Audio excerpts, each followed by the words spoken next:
2016 সালে উনি সভাপতি প্যারাসুটের মতো এখানে এসেছেন বিজেপি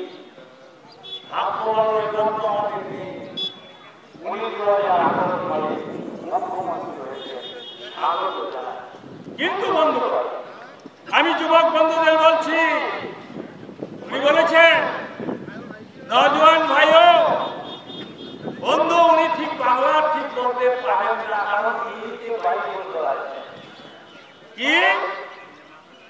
আমার বিজেপিকে ভোট দিন কি করবে একটা স্মার্টফোনের নাম্বার দিয়েছে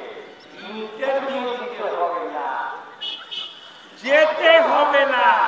শুধু মিস করবে বাড়িতে চাকরি করতে যাবে আমি যুবক ভাইদের বলবো বন্ধুদের বলবো ত্রিপুরার ভবিষ্যৎদের বলবো এই যতনবাড়ির ভবিষ্যৎ তোমরা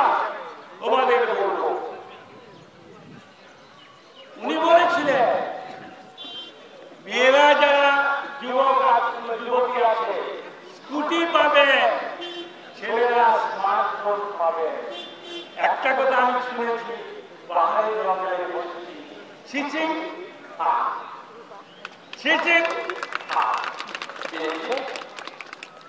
এই সেই বিপ্লব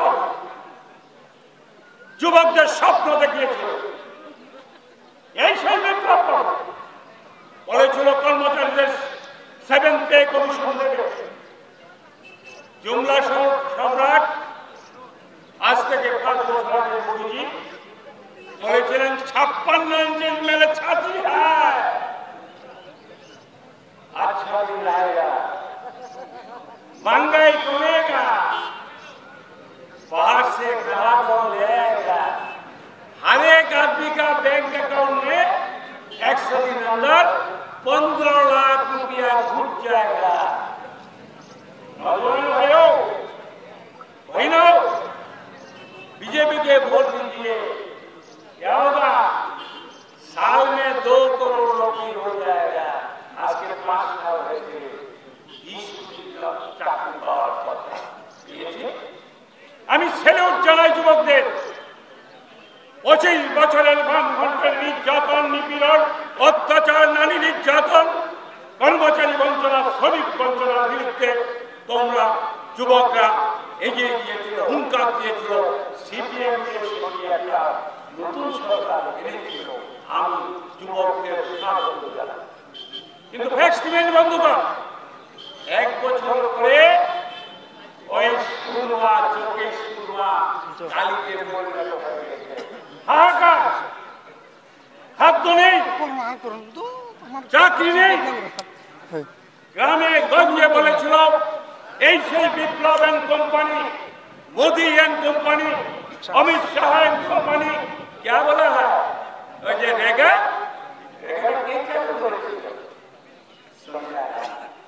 डॉक्टर मनमोहन प्रथम यूपीए सरकार 2005 সালে আমরা রেগা চালু করেছিলাম কেন আমরা চালু করেছিলাম গ্রামে গঞ্জে মানুষ থাকি সোনিয়া জি বলেছিল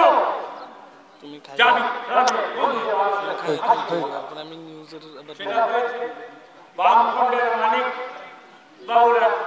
বলেছিল हम लोग क्या है কিন্তু बाद में পরে মানুষ বুঝতে পেরেছিল সোনিয়া গান্ধী এবং